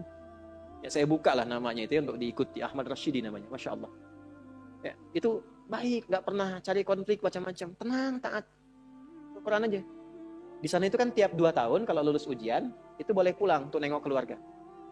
Itu beliau itu pulang, ngasih hadiah ke keluarganya dengan hafalan Quran yang telah dituntaskan selama 2 tahun di sana. Begitu pulang orang menyebutnya dengan berita, kita nangis semua. Dengan beritanya kecelakaan. Naik motor, nabrak truk, meninggal. Tapi yang Anda ingin saya tekankan pada kita semua, bahkan sebelum wisuda formal di kampusnya dia dapati, Allah memberikan wisuda dan menghormatinya dalam keadaan sebagai penghafal Al-Quran. Allah lebih menyenanginya memberikan mahkota saat kembali untuk diviralkan ke alam seluruhnya dibandingkan dia mendapatkan pujian dunia dengan wisuda dunianya. Bahkan ada orang yang sebelum khatamnya itu, sebelum selesai kuliahnya, bisa jadi meninggal. Tapi yang terbaik apa? Pernah nggak berpikir, Anda ini yang kuliah 4 tahun, kan lama durasinya. Menghafal Quran itu kalau santai, itu 2 tahun teman-teman. Kemarin ada yang ikut program santai menghafal Quran. Hafal Quran 193 hari. Usianya 56 tahun. 193 hari santai, 21 tahun. Yang 56 tahun itu hafal Quran 21 hari. Rekor kemarin. Ya. Itu Masya Allah, santai bisa hafal. Kenapa Anda ini yang belajar sekarang di kampus-kampus, ya 4 tahun S1, 2 tahun S2, 2 tahun S3, kenapa nggak dipakai sekalian juga menghafal Quran? Berangkat 1 ayat, pulang 1 ayat. Itu begitu di wisuda Anda hafal 30 juz. Anak ibu 6 tahun di SD itu lama sekali. Kenapa nggak diisikan Quran setiap hari? Lulus 30 juz. Dan kalau Anda meninggal jadi tabungan. Inilah hatta zurtumul maqabir. Jangan bangga mengumpul-ngumpulkan. Takasur itu gemar mengumpul-ngumpulkan. Koleksi, ngitung-ngitung. Maaf ya, nanti ngitung-ngitungnya di Al-Adiyat. Kita lihat nanti. Yang pertama, ada motivasi hidup yang mengumpulkan kekayaan dunia saja. Alhaakumut takasur. Ngumpulkan nilai, ngumpulkan gelar, ngumpulkan ijazah. Orang ustadz ngajar ngumpulkan jamaah. Cuman pengen jamaahnya banyak. Cuman pengen terkumpul popularitas. Sekarang mengumpulkan subscriber. Ustadz pun gak bebas itu. Gak bebas. Hati-hati, gak bebas dengan ini. Hati-hati. Ada yang kerja ngumpulkan harta aja. Ya. Ada yang ngumpulkan, hitung sebanyak-banyaknya. Sampai lupa. Tidak menjadikan semua itu sebagai bekal pulang. Selanjutnya. Al-Adiyat ayat 9. Afala ya'lamu idza bu'athira ma fil wa hussila ma fis. Ini untuk pelaku maksiat. Yang banyak berbuat maksiat. Apa nanti nggak malu dan nggak khawatir kalau itu diungkap di alam kuburnya? Silahkan dah tutup-tutupi saat di dunia. Tapi kalau nggak ditobati, di alam kubur akan terasa. Saya ulangi, di alam kubur akan terasa. Silahkan tutupi. Jadi ada 2 tipe pelaku maksiat ini. Yang pertama, pelaku maksiat yang menutupi kemaksiatannya, tapi tidak tobat. Ya, awas, ini tipe pertama. Yang saya maksudkan pelaku yang tidak tobat ya, bukan yang tobat. Jadi pelaku maksiat, dia sadar dia maksiat. Dia bisa tutupi dari manusia, tapi dia pilih nggak tobat. Nah ini nanti akan diungkap di alam kubur dan diberikan satu muqaddimah azab nerakanya. Yang kedua, pelaku maksiat yang sadar dengan maksiatnya dan secara terbuka dia bermaksiat. Karena merasa kuat dengan menunaikan atau mengerjakan perbuatan maksiat itu. Ya. Biasanya nanti ada kita akan lihat nih. Ya, nanti di Quran banyak tipenya. Ada yang punya kedudukan, ada yang punya harta, karena merasa banyak harta dia bisa bayar, sehingga nyaman dengan maksiat. Ya, terancam, bayar, selesai. Ada yang mau menyakiti, bayar, selesai. Ada yang mau protes, bayar, selesai. Dia merasa bisa bayar, itu ada. Dan tokoh tertingginya Qarun kan? Ya, tokoh tertinggi siapa? Qarun. Nanti ada ayat di Quran banyak sekali, banyak. Termasuk nanti fase Madinah. Ya, di Ali Imran itu banyak sekali. Yang kedua yang punya kedudukan. Ya, contoh tertingginya Firaun. Dia merasa punya kedudukan, merasa punya segalanya. Setelah itu dia tampakkan kemungkaran, berbuat maksiat karena merasa bahwa tidak akan ada yang bisa menghalangi dengan kedudukan itu. Ya, tolong jangan dipotong videonya ya, karena ini musim-musim nanti mau pemilu, mau macam-macam tuh ya. Saya ingatkan tuh, hati-hati loh. Ini bahasan an-naba bukan macam-macam. Ya, nanti saya di akhir saya ingatkan lagi. Sekarang sudah mulai itu, ada potongan-potongan buat macam-macam. Saya tidak terkait dengan itu sama sekali ya. Balik sini. Nah itu dua tipe seperti itu. Turunlah kemudian surah Al-Adiyat ini salah satunya. Afala ya'lamu idza bu'athira ma fil wa husila ma fis, akan diungkap satu saat nanti. Kalaupun Anda tutupi. Tapi bagi yang terakhir, perhatikan baik-baik. Bagi yang merasa nyaman dengan kekuatannya, baik itu kedudukan ataupun harta, sehingga terang-terangan berbuat maksiat dan merasa tidak ada yang mampu untuk mencegahnya, itu saat masuk kuburnya langsung ditampakkan neraka pagi dan petangnya. Di surah Ghafir, surah ke-40, ayat 46. An-naru yu'raduna 'alaiha ghuduwan wa 'ashiyya. Hati-hati. Ya, hati-hati. Wa yauma taqumus sa'atu adkhilu ala fir'auna asyaddal adzab. Ya, dicontohkan langsung Firaun dan koleganya. Kolega Firaun itu ada beberapa jenis. Satu, pemodalnya, pengusaha yang zalim. Itu namanya Qarun. Jadi biasanya kalau ada penguasa zalim di backing oleh pengusaha gelap misalnya, itu sudah komplit tuh keburukannya. Ya. Nah ini dikisahkannya dengan Qarun yang pengusaha gelapnya. Kemudian ada pemikir yang menyimpangnya. Ya, pemikir yang menyimpang. Jadi ada intelektual yang hanya menguatkan kebijakan-kebijakan buruk saja supaya ini jalan, orientasinya dunia. Ya. Siapa? Haman, sekaligus jenderalnya juga, Haman. Kisah Ba'lam berbeda nanti. Nah ini disebut dengan koleganya, ala Firaun. Jadi biasanya, hati-hati, fikihnya maksudnya begini. Kedudukan itu kalau sudah semakin tinggi, kedudukan yang semakin tinggi, maka di antara ujiannya adalah ada potensi-potensi yang mengajak pada penyimpangan. Dan dengan kedudukan itu, biasanya suka ada dorongan-dorongan menggunakan kedudukan untuk berbuat mungkar dan tampak kemungkaran itu. Yang paling bahaya kalau itu tidak banyak disadari sehingga merasa kuat untuk berbuat yang salah. Itu bahaya. Pun demikian, harta banyak itu potensi menghadirkan ujian, dan di antara ujian itu ada dorongan untuk menyimpang. Ya, bukan hanya ria, pamer, tidak, tapi menggunakan harta dengan cara yang tidak benar. Nyogok, menghambat keburukan, bagus, tapi mendatangkan kemaksiatan, buruk. Yang lain lagi apa? Ilmu bagus, tapi ditempatkan di tempat yang tidak bagus, bahaya. Nah, orang-orang seperti ini menggunakan ilmunya untuk bermaksiat terang-terangan, ya. Bahkan nanti ada yang menggunakan ilmunya untuk membela orang menyimpang, ada. Ya. Di zaman Nabi itu ada bazar. Zaman Nabi. Ya, yang memang dibayar untuk apa? Untuk menjegal dakwahnya Nabi. Dan untuk memberikan satu gambaran buruk, citra buruk tentang Nabi. Buka surah Al-Imran. Ayat 107, 108, 109, 110. Ya. Sudah? Sudah? Ada yastakhfuna minan nasi wa la yastakhfuna minallahi wa huwa ma'hum idh yubayyituna ma la yarda minal qaul. Jadi kerjaannya apa? Kerjaannya kumpul-kumpul. Mereka menganggap bahwa itu aman dari Allah. Ya, untuk merendahkan Nabi. Mereka merasa punya pelindung. Ya. Awas, mereka punya rasa punya pelindung. Ayat sebelumnya kan wala tujadil 'anil ladzina yahtanuna anfusahum. Itu kecaman kepada orang-orang pintar yang membela orang-orang yang suka menyoal. Jadi ada bazar yang kalau malam-malam suka kumpul, suka merumuskan bagaimana cara merendahkan Nabi, bagaimana cara merusak citra Nabi. Nah, setelah mereka tampil, itu dibela, di backing orang-orang pintar yang bahkan menguatkan tindakan mereka. Dan saking sayangnya di antara mereka ada yang mengaku muslim. Itulah yang masuk pada golongan Abdullah bin Ubay bin Salul yang munafik itu. Nah, kalau nggak disebutkan kapan kejadiannya, siapa orangnya, itu tandanya akan muncul lagi di kemudian hari keadaan-keadaan serupa dengan tokoh yang berbeda. Itu mesti hati-hati. Ya. Nah, itu orang-orang pintar yang mengaku muslim, ya, bahkan yang non muslimnya itu diminta berpikir, ha antum haula'i. Ya, tuhibbunakum wa la yuhibbunakum. Ha antum haula'i jadaltum anhum fil hayatid dunya. Engkau ini kenapa sih membela mereka dengan ilmumu? Maka apakah engkau bisa menggunakan ilmumu untuk mendebat Allah di hari kiamat nanti? Pertanggungjawabannya bagaimana? Yang pintar ditanya oleh Allah, yang kepintarannya dipakai untuk maksiat, itu akan dihisab oleh Allah. Ya kalau bahasa bebasnya begini, coba pakai lagi kepintaranmu itu untuk membela mereka di hadapanku. Hati-hati. Nah, apa yang terjadi pada orang seperti ini? Kalau dia tidak bertobat, makanya kalau ada kita doakan. Bukan sibuk mencela. Bukan sibuk mencela, bukan menutup peluang mereka untuk bertobat. Selama masih hidup, masih punya hak untuk saleh. Makanya jangan libatkan diri kita pada perdebatan yang tidak bermutu. Jangan rendahkan orang, walaupun dia pelaku maksiat. Minimal kita doakan, tunjukkan jalan yang benar. Setelah itu abaikan. Abaikan, itu ayat Qurannya demikian. Quran surah keempat ayat 140. Ya, wa qad nazzala 'alaikum fil kitabi an idza sami'tum ayatillahi yukfaru biha wa yustahza'u biha fala taq'udu ma'ahum hatta yahudu fi haditsin ghairi innakum idzam mithluhum innallaha jami'ul munafiqina wal kafirina fi jahannam jami'a. Kalau ada orang usil, menyoal agama, mengolok-olok dan sebagainya, cukup tinggalkan, jangan banyak dikomeni, jangan banyak direndahkan, jangan banyak dicaci. Mencela yang sudah tercela itu buang-buang energi. Kalau mau doakan supaya sadar, atau terangkan yang benar, setelah itu abaikan. Quran itu indah sekali.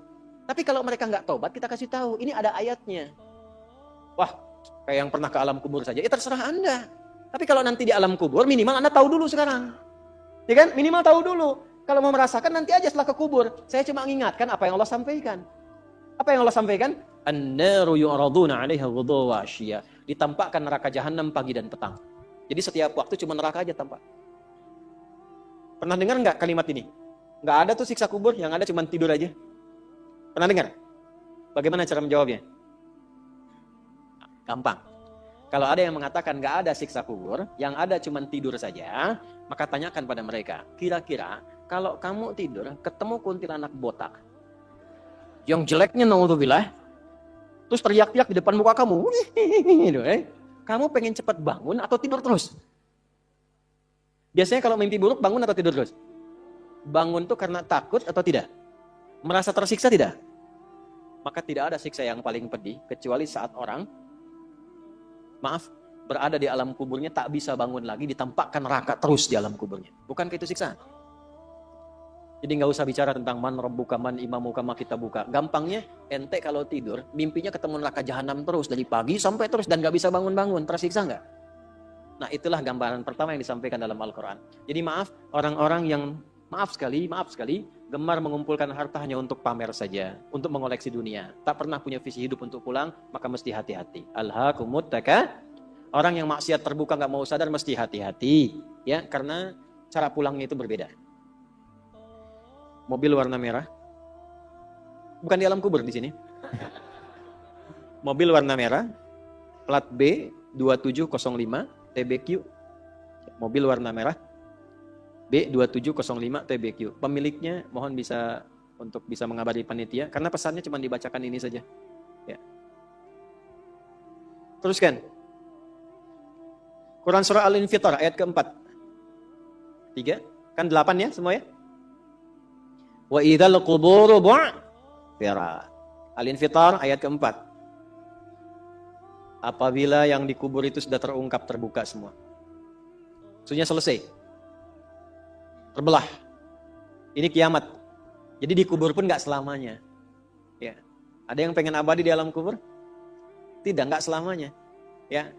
Jadi kalau yang nikmat di alam kubur tadi, kan diberi kenikmatan ya, kenikmatan pembuka. Itu cuma mukadimah aja Pak Bu. Insya Allah nanti kalau sudah masuk kubur, ya, insya Allah mudah-mudahan dimuliakan. Itu kalau dapat kemuliaan, itu cuma pembuka. Itu cuma pembuka saja, mukadimah saja. Diberi kenikmatan melimpah, enak, istirahat, nyaman dan macam-macam, ya. Itu cuma pembuka aja. Nanti satu masa selesai di situ. Wa idzal quburu bu'thirat. Selesai semuanya, balik kita ke alam lain, puncaknya ke akhirat. Nah, ayat ini Al-Infitar ayat yang keempat ingin menegaskan di alam kubur pun tidak abadi. Pindah.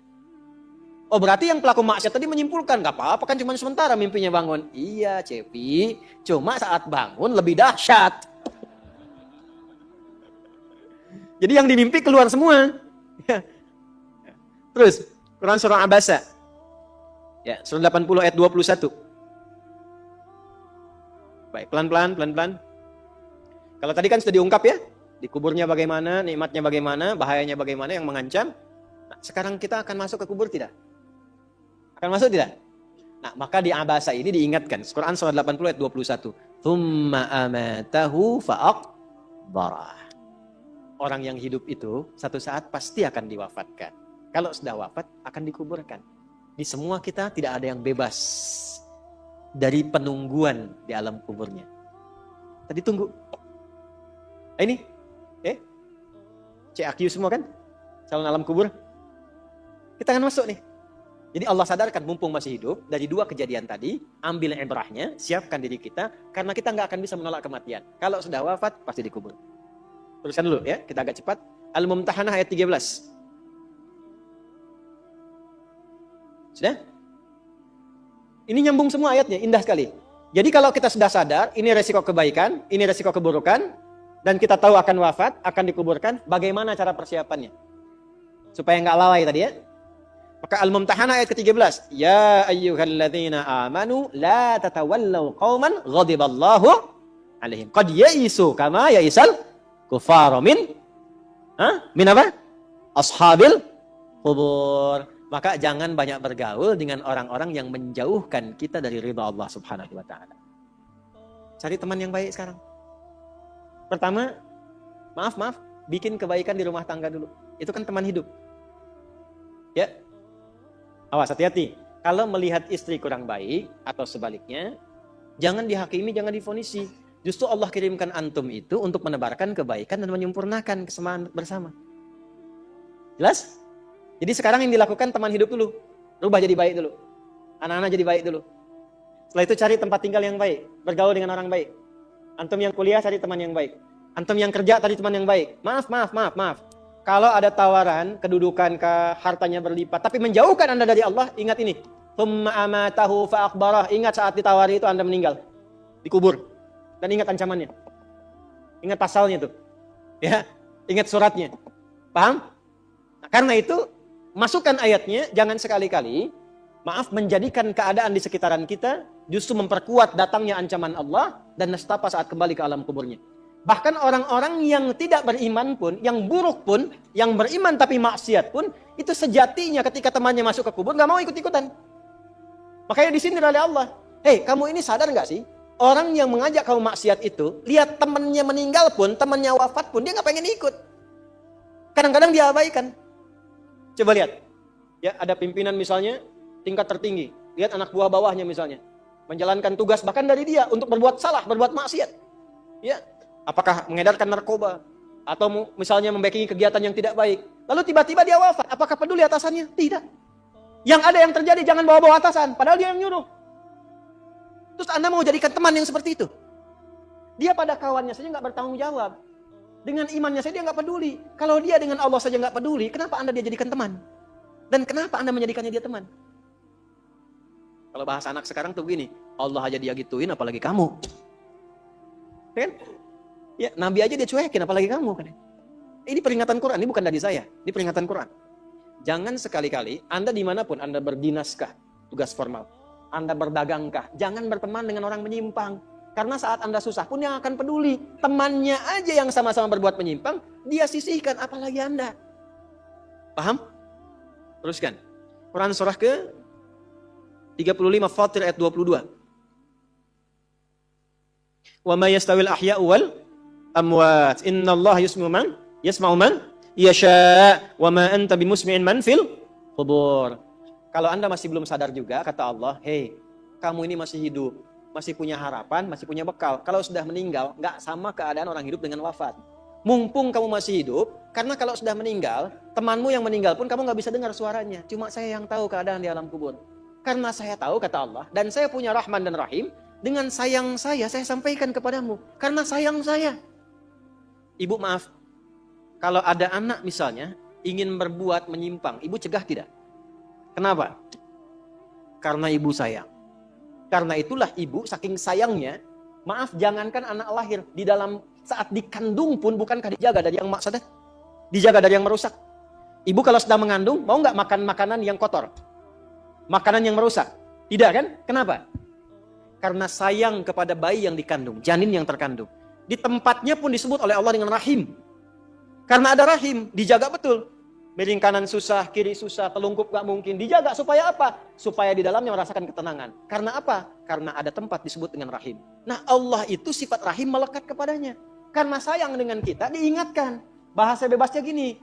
Karena saya sayang engkau dengan rahimku. Karena saya cinta kamu dengan rahmanku. Jangan sampai masuk kubur, kamu tersiksa, kamu nestapa. Karena beda antara hidup di dunia dengan kehidupan di kubur. Mumpung masih hidup cari bekal. Karena engkau tak mampu mendengar apa yang terjadi dalam kubur. Jadi kalau tadi Allah sampaikan jangan bergaul dengan yang begini, jangan terlena dengan yang seperti ini, itu karena Allah sayang dengan kita. Itu saja. Jelas ya? Ya, jadi kalau nggak sayang nggak akan mungkin diingatkan. Teruskan. Al-Hajj ayat ke-7. Yang ketujuhnya Al-Hajj ayat ke-7.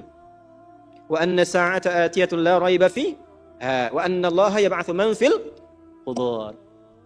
Tapi jangan khawatir, sekalipun engkau masuk ke alam kubur, kata Allah, karena sayang, aku pesankan berbekal dari sekarang. Di alam kubur aku penuhi nikmatku kepadamu.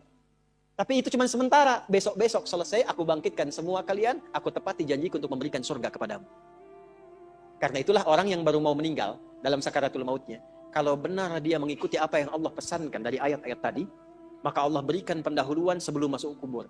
Ditampakkan bahkan surganya di hadapannya, dimasukkan dalam golongan hambanya, ditenangkan saat wafatnya. Ya ayyatuhan nafsul mutmainnah, irji'i ila rabbika radiyatan fadkhuli fi wadkhuli. Nah, jannahnya ditampakkan. Terakhir, At-Taubah ayat 84. Quran surah At-Taubah ayat 84. Kalau ada orang yang tidak peduli dengan peringatan ini. Ini 7 ayat nih, itu pesannya. Ini bukan ilmu ta'ati ya, untuk mengingatkan saja. Kadang kita sulit ya, tapi kalau antum ngambil jurusan yang sama, itu insya Allah mendapatkan kenikmatannya. Contoh begini misalnya. Kenapa ada ayat di Quran itu jumlah bilangannya sama? Serupa dengan lawannya. Malaikat disebutkan 88 kali. Setan disebutkan 88 kali. Nah, lawan tugas malaikat itu setan. Malaikat membisikkan kebaikan, setan memprovokasi keburukan. Jumlahnya sama. Karena setiap hari pun kita nggak akan bebas dari 2 bisikan itu, baik atau buruk. Nah ini, kenapa ayat pengingat alam kubur dan kehidupan dunia 7 kali? Salah satu pesannya adalah karena kita 7 hari beraktivitas selama hidup di bumi itu. Maka diingatkan setiap hari. Maka setiap hari itu mesti ingat kematian. Sebelum tidur istighfar, siap nggak bekalnya, lihat temannya, selamat nggak keluarganya, ya maaf, izin maaf sekali, saya berulang kali minta maaf nih, ya berulang kali. Ada seorang suami saleh, istrinya salehah luar biasa. Satu kali suaminya karena kelelahan, bangunnya agak terlambat, biasanya jam 3, ini setengah 4 bisa. Itu istrinya bangunkan sambil bersenandung. Pak, sayang, cepat bangun Pak, perjalanan kita masih panjang. Sedangkan ajal semakin mendekat. Sedangkan para musafir sudah punya banyak bekal di depan kita. Kita mesti nyusul mereka. Bangun Pak. Itu Masya Allah kalau pakai bahasa Arab indah sekali. Pak, ajal itu mendekat kepada kita. Sedangkan perjalanan masih panjang. Teman-teman kita sudah di depan, bekalnya banyak sekali. Maksudnya apa? Teman-teman kita sudah ada yang hafal Quran, sholatnya nggak putus, malamnya banyak tahajud, puasanya nggak putus, sunnahnya dikerjakan. Kita ini, ya Allah, mau bangun tidur aja susah ya Allah, mau tahajud aja susah. Sementara ajal datang semakin dekat. Pak, bangun Pak. Bangun Pak, takutnya kita meninggal malam ini. Kita nggak bisa menyusul teman-teman kita yang sudah di depan. Itu istri bangunkan suaminya. Ada lagi yang suami mau kerja dibisikin istrinya. Pak, jangan sampai cari yang haram ya. Papa nggak bawa apa-apapun ke rumah di hari ini, kami keluarga akan sabar. Mama akan tenangkan pada keluarga supaya sabar. Tapi Pak, kami nggak akan kuat merasakan sedetik pun di neraka jika Papa bawa yang haram ke rumah. Insya Allah. Nah ini disebutkan pengingat itu 7 kali. Di 7 ayat berbeda untuk mengingatkan setiap hari ingat wafat. Setiap hari ingat pulang. Setiap hari kita akan mengalami suasana di alam kubur. Jangan sampai meninggalkan dunia dalam keadaan yang terancam. Kalau masih nggak sadar juga dengan pengingat ini, muncul ayat ke-8. Muncul ayat ke-8. Di At-Taubah, ayat 84. Tempatnya pun At-Taubah. Ngajak taubat dulu sebelum diingatkan. Tapi dasar karena nggak pengen taubat juga, maka munculnya ancaman. Kalau ada yang masih nggak peduli, bahkan ada orang Islam yang masih bertahan dengan keburukannya, menampakkan ke orang lain dengan sifat nifaknya, maka turun ayatnya. Wala tusalli ala ahadim minhum mata abada. Wala taqum ala qabrih. Allahu Akbar. Innahum kafaru billahi wa rasuli wa matu wa hum fasiqun. Kalau ada yang masih begitu, dan Anda lihat diingatkan susah, masih menampakkan kemaksiatan, Allah langsung memberikan ancamannya. Kalau dia bertahan demikian sampai dengan wafat, gak usah disolatkan. Jangan sampai berdiri di depan kuburnya katanya. Kurang apa lagi? Tiap hari diingatkan. 7 kali, 7 hari beraktivitas, 7 kali diingatkan. Diberikan kasih sayang, diarahkan pada yang benar. Ditunggu sampai tobat, tapi masih mengancam. Masih menampakkan kehebatannya sampai dia wafat. Maka peringatannya apa? Orang-orang yang sengaja menantang berbuat maksiat, menghalalkan dosa yang besar, itu dihukumi oleh Quran. Kafaru billah. Yang menghalalkan dosa besar itu dihukumi kufur. Tapi jangan sembarangan, ya, jangan sembarangan menghukumi. Karena ada yang punya otoritas di situ. Gak boleh Anda sembarangan, ini kufur, ini togut, ini gak boleh. Gak boleh. Ada yang punya otoritas. Dan ada yang paham fikihnya. Gak boleh sembarangan. Hati-hati kalau ada aliran mengajak Anda, ini togut, ini aja, bunuh aja, tembak aja, tinggalkan itu. Tinggalkan. Karena ada yang punya otoritas untuk menentukan klasifikasi mana yang benar, mana yang salah, mana yang ini, mana yang begitu. Jangan sampai terbawa pada aliran demikian. Jelas ya? Baik. Tapi kalau ada yang nekat berbuat maksiat sampai wafat, kata Allah, Nabi pun sampai dilarang. Jadi ini ayat turun tentang Abdullah bin Ubay bin Salul, yang hidupnya mengaku muslim, tapi banyak sekali menyakiti Nabi.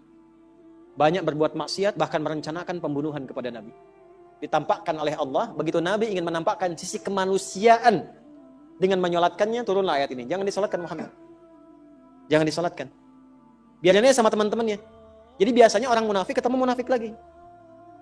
Ketemu munafik lagi. Hati-hati. Jangan sampai yang menyolatkan itu sama munafik, sama perbuat maksiat.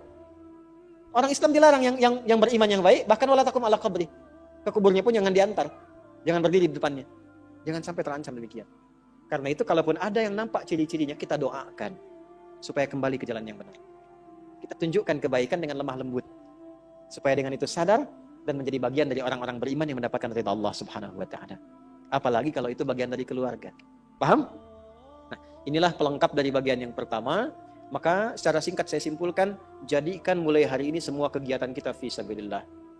Suami mendidik istri fi sabilillah. Menyayanginya fi sabilillah. Mohon tatap istri Anda, keluarga Anda sebagai titipan Allah, dan Anda akan dihisab. Saya tuh kalau pulang malam saya tatap istri anak-anak saya yang sudah tertidur. Sekarang Anda suka tanyakan, ya Allah, di mana saya dihisab ini? Saya khawatir mengajar banyak orang datang, tapi pada keluarga sendiri tidak mendapatkan perhatian sesuai dengan hak. Ya Allah, ketemu lagi enggak? Gitu.